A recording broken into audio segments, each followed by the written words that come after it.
ట్విట్టర్లో పెట్టాను. చాలా తప్పుడు చర్యలు ఇవి. అందరికీ రిక్వెస్ట్ చేస్తున్నా, ఇది ఎవరు చేస్తున్నో ఎవరు చేపిస్తున్నో ఇవన్నీ చట్టం తన పని తాను చేసుకుంటుందని, ఎవరి మీదకి ఎవరికి దాడి చేసే అవసరం పోకూడదని రిక్వెస్ట్ చేస్తున్నా. మీకు జేఏసీల పేరు మీద మీకు చేతులు జోడించి మీకు రిక్వెస్ట్ చేస్తున్నా.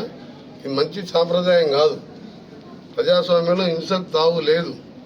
ఇన్సిడెంట్ జరిగితే పోలీసులు ఉండరు, కోర్టులు ఉండరు, చట్టం ఉండదు. వాళ్ళ పని వాళ్ళు చేస్తారు. కానీ ఏంది ఇది? నిన్న సీఎం గారు కూడా దాని వెంటనే రాత్రే ఖండించాను. నేను కూడా సినిమా మినిస్టర్గా ఖండిస్తున్నా.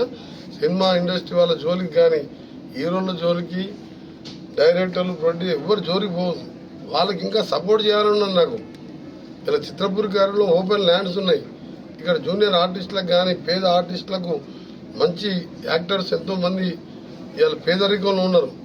వాళ్ళకు కూడా ఫ్లాట్స్ కట్టాలని ప్లాన్ చేస్తున్నాను నేను. అంతకుముందు పోయిన టీఆర్ఎస్ గవర్నమెంట్లో ఆ నాయకులు అమ్ముకున్నారు ఫ్లాట్స్. వాళ్ళు ఉంటుంది ఇప్పటికెళ్ళా. 3 బెడ్రూమ్ ఫ్లాట్ అంటే ఒక 5 కోట్లు ఉంటుంది నానక్రామ్.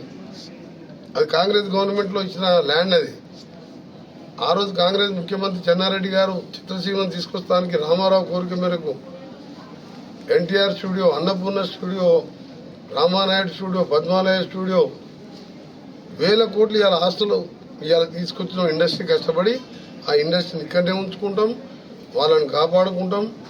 ఆ ప్రొడ్యూసర్ని, డైరెక్టర్లని, ఆ జూనియర్ ఆర్టిస్టుని, ఆ హీరోలని ఎవరి జోలికి పోవద్దని వారందరికీ మా పూర్తి సపోర్ట్ ఉంటుంది. మా ముఖ్యమంత్రి సపోర్ట్ ఉంటుంది. సినిమా ఇండస్ట్రీ మినిస్టర్గా నేను కూడా సీరియస్గా మీకు వార్నింగ్ ఇస్తున్నా. ఎట్టి పరిస్థితుల్లో ఎవరి దగ్గర పోయినా పోలీసులు మళ్ళీ వాళ్ళ చట్టపరంగా చర్యలు తీసుకుంటారు. దయచేసి మీరు దాని జోలికి వెళ్ళకండి. జరిగిన ఇన్సిడెంట్ అందరం కూడా బాధపడే విషయం. అందరం కలిసి ఒకటే ప్రే చేద్దాం. ఆ అబ్బాయి కోలుకొని ఆ కుటుంబానికి అందరం అండగా ఉందామని నా రిక్వెస్ట్.